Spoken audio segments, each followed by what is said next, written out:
And let's just start with home renovation. How did you get into that? So, to make a long story short, No, make it as long as possible. We got time. We got nothing but time. so entrepreneurship, when you get to the root of it, it's about purpose. When you can take your purpose and monetize it and help solve a problem, that's kind of where you get entrepreneurship. It's a lot of serving that goes into it. True. And so when you talk about purpose, I had a spiritual experience at the age of 14, and I received a download that I was supposed to do real estate. And in my mind, I thought that meant I was supposed to be a real estate agent. As I got older, I realized that my temperament didn't align with that profession. And so I went to God and I said, God, I know what you told me, but I don't want to be a real estate agent. And so, I had to dig deep and realize that when he said you would be in real estate, that didn't mean selling real estate. That meant owning real estate. That meant revitalizing real estate. So in order to get into the real estate business, part of my portfolio, what you saw, I had to fix my credit. I had to prepare financially.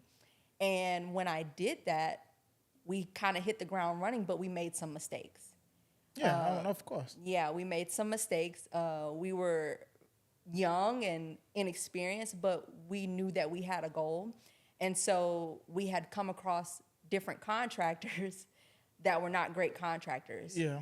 And so in that, while it wasn't a great experience, I was gaining experience. So I learned how to find my own homes that were either not on the market or priced very well to where I could make a good return on them.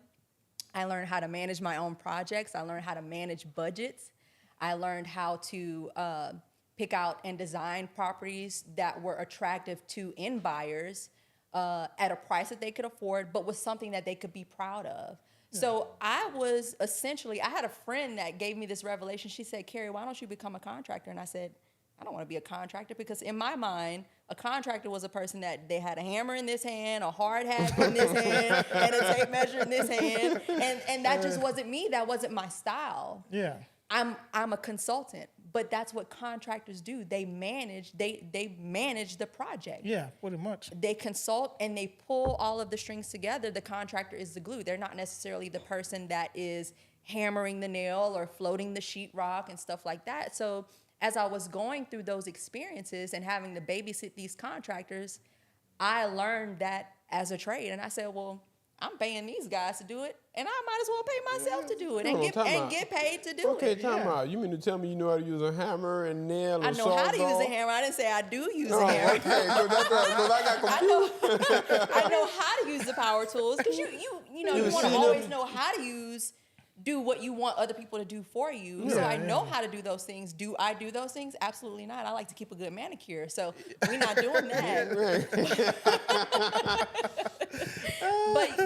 but I love managing projects. That's what I'm good at. And so, through those bad experiences, like I said, I gained the experience that I needed to be able to walk in my purpose and become a female contractor and start renovating homes and revitalizing